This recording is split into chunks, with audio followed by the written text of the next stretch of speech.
नमस्कार मित्रांनो, कसे आहात सगळे? मस्त मजेत ना? एस क्लास एज्युकेशन बाय सुहानीमध्ये तुम्हा सर्वांचं मनापासून स्वागत आहे.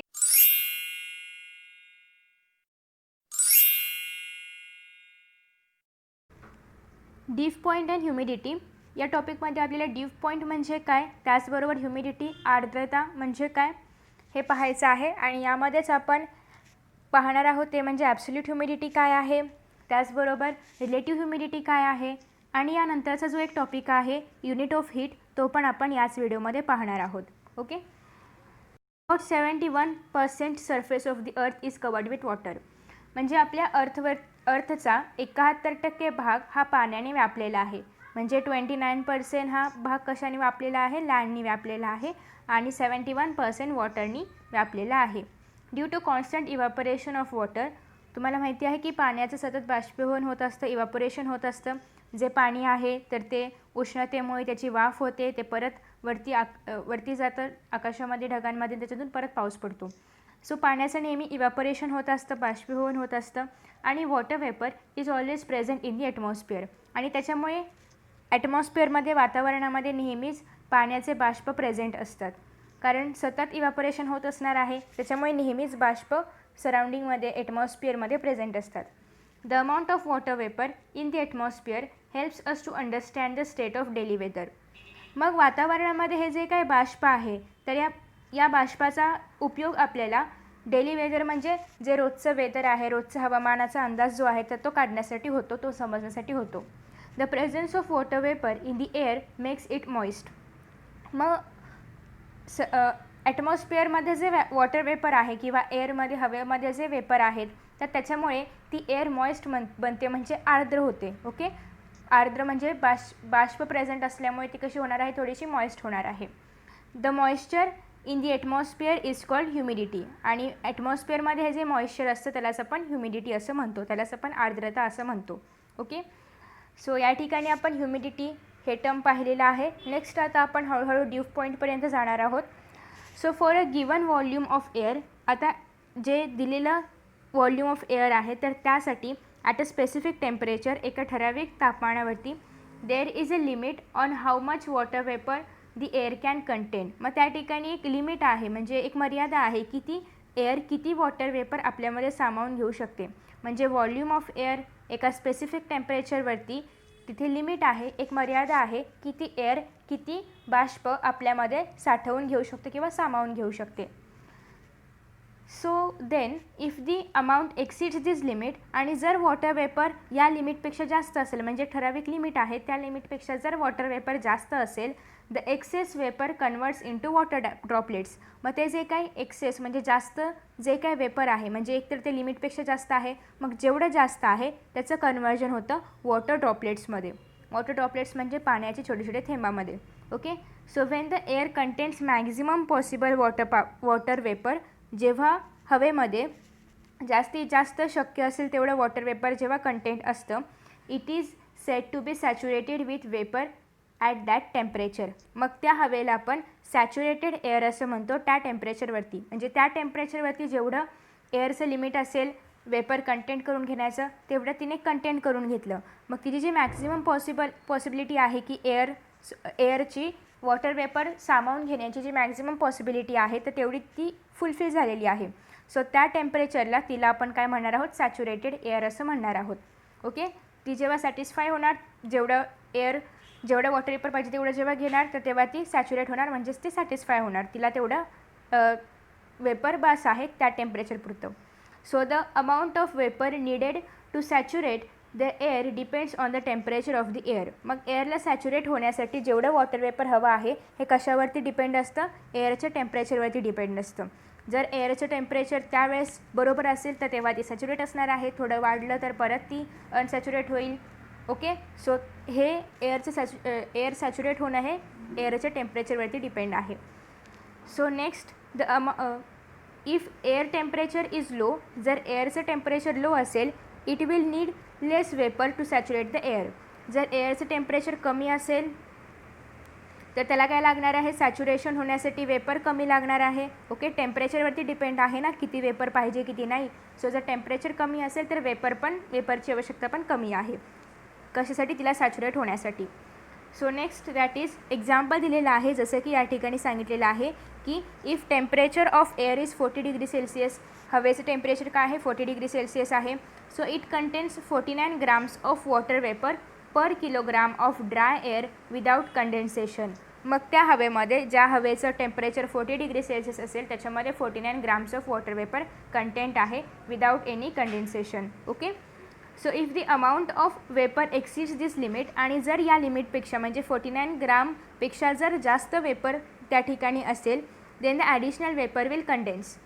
मग ते जे ॲडिशनल वेपर असणार आहे, लिमिटच्या बाहेरचं जे वेपर असणार आहे तर ते कंडेन्स होणार म्हणजे काय, तिथं सांद्रीभवन होणार. सांद्रीभवन म्हणजे काय, तर ते जे वेपर आहे ते कशामध्ये आहे, गॅसियस स्टेटमध्ये आहे. So it will convert into liquid state.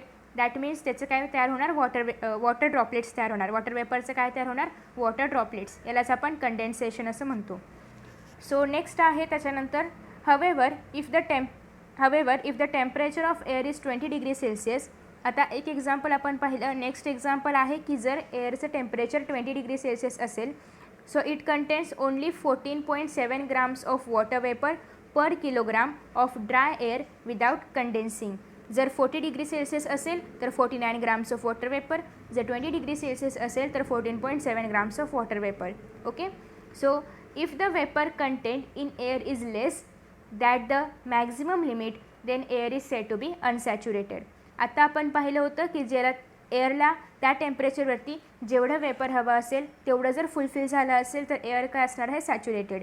But जर त्यापेक्षा कमी असणार आहे वॉटर वेपर त्या एअरमध्ये त्या टेम्परेचरवरती, तर मग ती एअर असणार आहे अनसॅच्युरेटेड, म्हणजे ती सॅटिस्फाईड नाही आहे. सो ती काय आहे, अनसॅच्युरेटेड आहे. ओके, सो अशा प्रकारे सॅच्युरेटेड एअर आणि अनसॅच्युरेटेड एअर आपण पाहिले, जे कशावरती डिपेंड असतं, टेम्परेचर ऑफ दी एअर.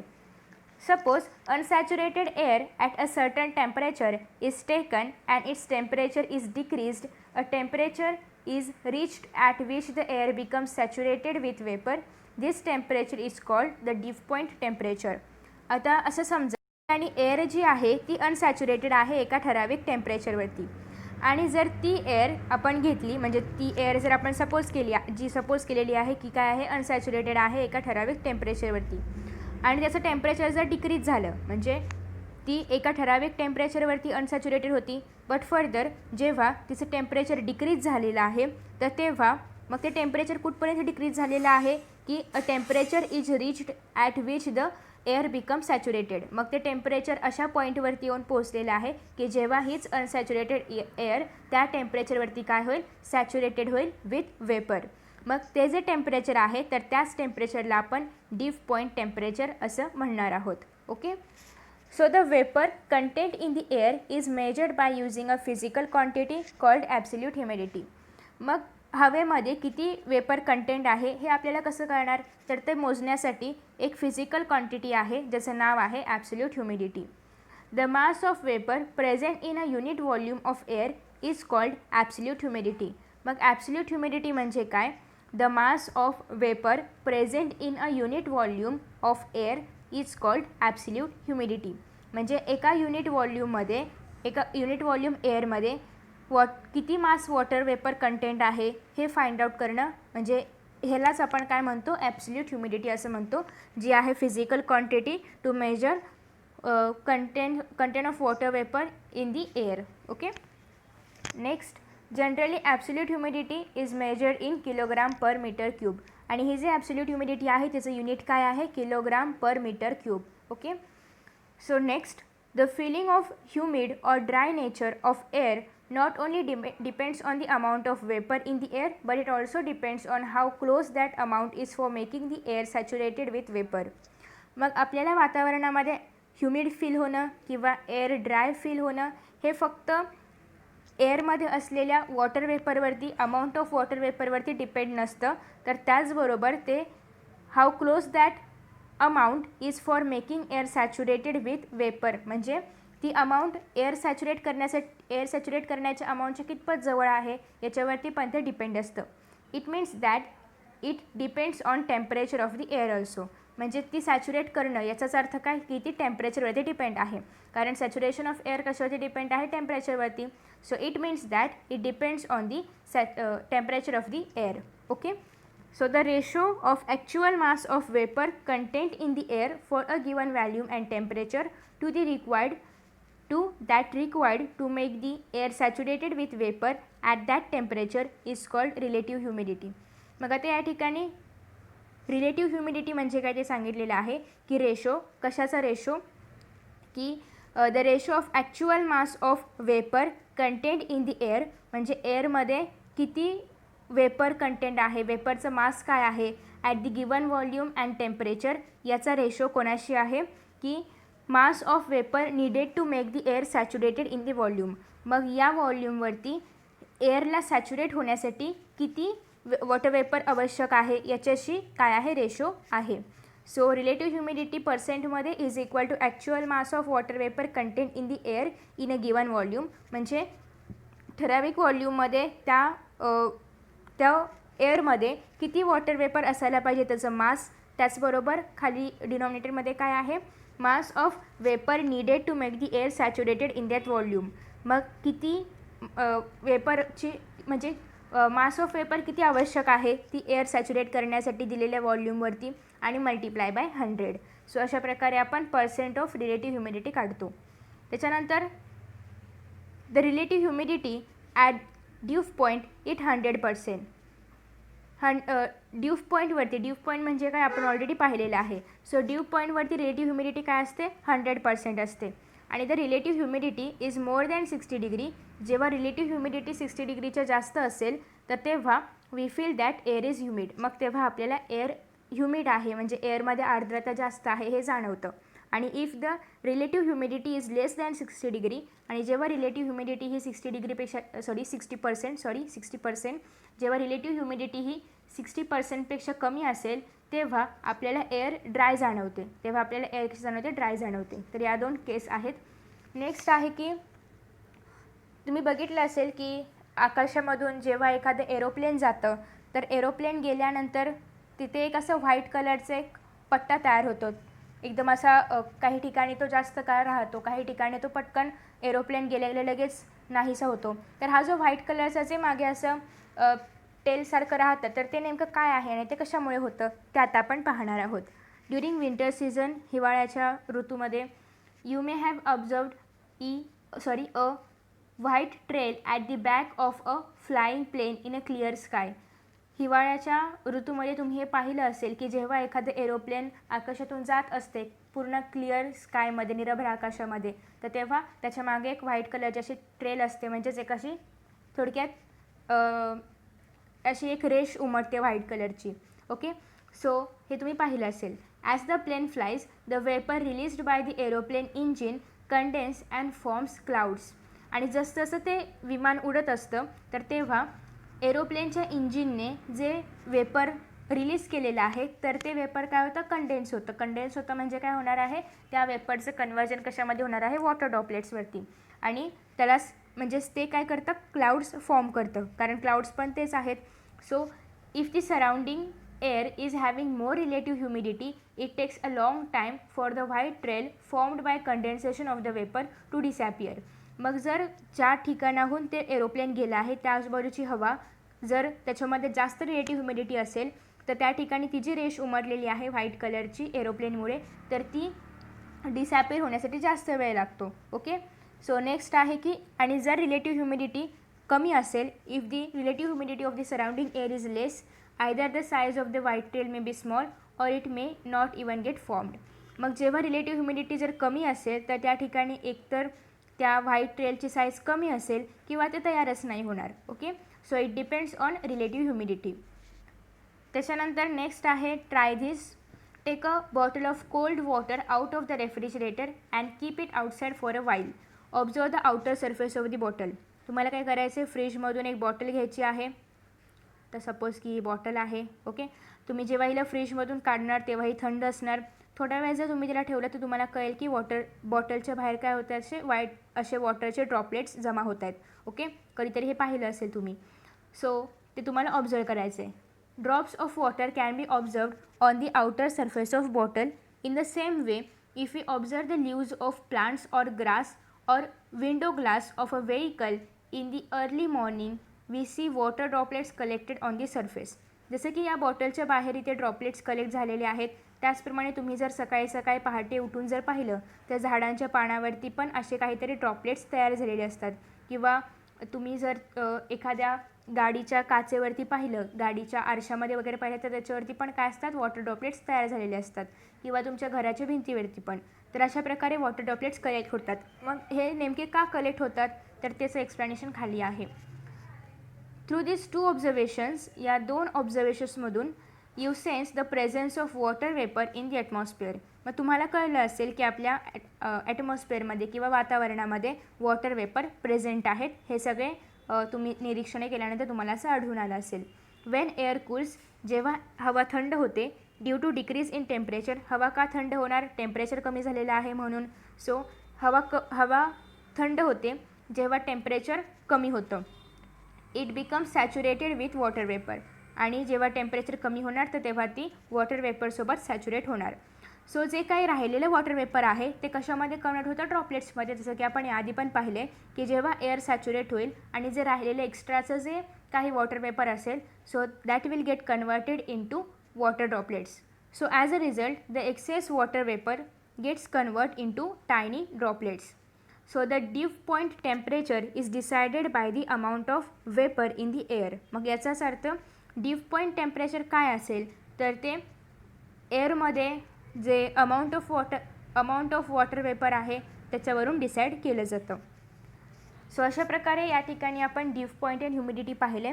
आता आपल्याला पाहायचं आहे छोटासा टॉपिक जो आहे युनिट ऑफ हीट. आता आपण हीट शिकतोय, मग हीटचे युनिट काय आहेत हे पण आपल्याला कळायला पाहिजे. तसे आपण हीटचे युनिट ऑलरेडी व्हिडिओच्या स्टार्टिंगला जेव्हा आपण हीट आणि टेम्परेचर यांच्यामधला डिफरन्स पाहिला होता तेव्हा पाहिले होते. कोणते कोणते आहेत हीटचे युनिट, एक तर आहे कॅलोरी आणि दुसरं आहे जूल. त्याचबरोबर अर्क पण आहे. सो या ठिकाणी आपल्याला दोनच शिकायचे आहेत, जूल आणि calorie. So the units of heat are joule which is in SI system and calorie which is in CGS unit. Okay. So the amount of heat necessary to rise temperature of 1 kilogram of water by 1 degree Celsius from 14.5 degree Celsius to 15.5 degree Celsius is called 1 calorie heat. Okay. जेव्हा आपल्याला पाण्याचं temperature म्हणजे 1 kilogram पाण्याचं temperature 1 degree सेल्सिअसने वाढवायचं असेल, जसं की example range काय आहे 14.5 degree Celsius to 15.5 degree Celsius. म्हणजे या ठिकाणी की एक्झाम्पलमध्ये आपल्याला सांगितलेलं आहे 14.5 टू 15.5. मग जेव्हा आपल्याला 1 किलोग्राम पाण्याचं टेम्परेचर 1 डिग्री सेल्सिअसनी वाढवायचं असेल तर त्या ठिकाणी जी हीट नेसेसरी असते त्याला आपण म्हणतो 1 कॅलोरी हीट. ओके. जसं की या ठिकाणी टेम्परेचर आपल्याला एक्झाम्पलमध्ये सांगितलेलं आहे 14.5 degree Celsius to 15.5 degree Celsius. So त्याचबरोबर आता 1 किलो कॅलोरी हीट म्हणजे काय. So similarly the amount of heat necessary to raise the temperature of 1 kilogram of water by 1 degree Celsius, that is from 14.5 degree Celsius to 15.5 degree Celsius, is called 1 kilocalorie heat. मग त्याचप्रमाणे जेव्हा आपल्याला 1 kilogram वॉटरचं 1 degree सेल्सिअसनी temperature वाढवायचं असेल, जसं की 14.5 degree Celsius to 15.5 degree Celsius, तर त्या काळामध्ये जी हीट नेसेसरी असते किंवा रिक्वायर्ड असते त्याला आपण काय म्हणणार आहोत, 1 किलो कॅलोरी हीट. ओके. तर अशा प्रकारे हे आहेत हीटचे युनिट्स. आता या ठिकाणी एक गोष्ट आपल्याला लक्षात ठेवायची आहे ती म्हणजे 1 किलो कॅलरी म्हणजे काय, 1000 calorie. 1K calorie, so 1000 calorie. Next आहे always remember, if we heat 1 kilogram of water by 1 degree celsius in different temperature range than 14.5 degree Celsius to 15.5 degree celsius, the amount of heat required will be slightly different. जेव्हा आपण 1 kilogram water हे 1 kilogram वॉटरला आपण heat करतो 1 degree सेल्सिअसनी तापमान वाढवण्यासाठी, जसं की या रेंजच्या व्यतिरिक्त जेव्हा आपण त्याचं तापमान वाढवण्याचा प्रयत्न करतो तर तेव्हा मात्र ते त्या ठिकाणी हीट जी लागणार आहे तर ती जराशी वेगळी लागणार आहे, म्हणजे वेगळी हीट लागणार आहे किंवा वेगळ्या प्रमाणामध्ये हीट लागणार आहे. So it is therefore essential to define a specific temperature range while defining the unit of heat. आणि त्यामुळे हीटचे युनिट्स ठरवताना एक स्पेसिफिक असं टेम्परेचर लक्षात घेणं आवश्यक आहे आणि त्यामुळे आपल्याला प्रत्येक ठिकाणी 14.5 to 15.5 हे टेम्परेचर देण्यात आलेलं आहे. ओके, सो या ठिकाणी जिथे आपण एक्झाम्पल म्हणून पाहिलं होतं, सो ते एक रेंज आहे, स्पेसिफिक रेंज आहे की त्या ठिकाणी त्या रेंजच्या आधारावरच युनिट्स ठरवले गेलेले आहेत. त्याच्यामुळे हे एक स्पेसिफिक रेंज मानलं जातं हीटचे युनिट्स ठरवताना. सो त्याच्यानंतर आहे calorie and joule are related by following relation. That is 1 calorie is equal to 4.18 joule. Okay, हा दोघांमधला संबंध आहे की 1 calorie is equal to 4.18 joule. So next आहे introduction to scientist. James Prescott Joule, उच्चार चुकू शकतो. तर या ठिकाणी जेम्स ज्यूल ज्यांचं बर्थ झालं होतं 1818ला आणि डेथ झालेलं होतं 1889ला. So he was the first person to show that the kinetic energy of tiny particles of matter appears as heat energy and also that energy can be converted from one form to another. James joule हे पहिले scientist होते की ज्यांनी हे दाखवून दिलं होतं की एकदम टायनी पार्टिकल्स जे असतात, टायनी पार्टिकल्स ऑफ मॅटर्सचे जे काय टायनी पार्टिकल्स असतात, तर त्यांची कायनेटिक एनर्जी म्हणजे काय, गतिज ऊर्जा. सो ॲज हीट एनर्जी त्यांची जी कायनेटिक एनर्जी आहे ती हीट एनर्जीप्रमाणे ॲपियर होते आणि also that energy can be converted from one form to the another. आणि ती एनर्जी आपण एका फॉर्ममधून दुसऱ्या फॉर्ममध्ये पण कन्वर्ट करू शकतो. Conversion of heat energy to work gives the first law of thermodynamics. Conversion of heat energy to work म्हणजे हीट एनर्जीचं कन्वर्जन वर्कमध्ये करणे हे आपल्याला एक फर्स्ट लॉ देतं. कशाचं? थर्मोडायनॅमिक्सचं. So the unit of heat is called joule after him. मग यांनी त्याचा शोध लावला होता, त्याच्यामुळे हीटच्या युनिटला काय म्हटलं जातं? जूल म्हटलं जातं त्यांच्या पश्चात. तर अशा प्रकारे आपण या ठिकाणी ड्यू पॉईंट अँड ह्युमिडिटी त्याचबरोबर युनिट ऑफ हीट पाहिले. नेक्स्ट व्हिडिओमध्ये आपण स्पेसिफिक हीट कॅपॅसिटी आणि अदर टॉपिक्स कंप्लीट करणार आहोत. मित्रांनो, तुम्हाला जर हा व्हिडिओ आवडला असेल ना, तर नक्कीच व्हिडिओला लाईक करा, शेअर करा. त्याचबरोबर यांसारखे नवनवीन व्हिडिओज पाहण्यासाठी चॅनलला सबस्क्राईब करा आणि नोटिफिकेशन बेल आयकॉनवर क्लिक करा. म्हणजेच मी जेव्हा यांसारखे नवनवीन व्हिडिओज अपलोड करेन तेव्हा तुम्हाला त्याचं नोटिफिकेशन मिळत राहील. मित्रांनो, असेच छान आणि मस्त व्हिडिओ या चॅनलवरती अवेलेबल आहेत. त्याचबरोबर 10th स्टँडर्डच्या सर्व विषयांचे व्हिडिओज देखील अवेलेबल आहेत आणि हे सगळे व्हिडिओज पाहण्यासाठी डिस्क्रिप्शन बॉक्समध्ये ज्या लिंक्स दिलेल्या आहेत त्यावर तुम्ही क्लिक करून हे सगळे व्हिडिओज पाहू शकता. चला तर मित्रांनो, आता या ठिकाणी आपण इथेच विश्रांती घेऊया. पुन्हा भेटूया नवीन पाठासोबत, नवीन व्हिडिओसोबत, नवीन टॉपिकसोबत. तोपर्यंत पाहत रहा S class education by Suhani, तेही सुहानी सूर्यवंशी या चॅनलवरती. So friends, thank you so much for watching this video. See you in next video.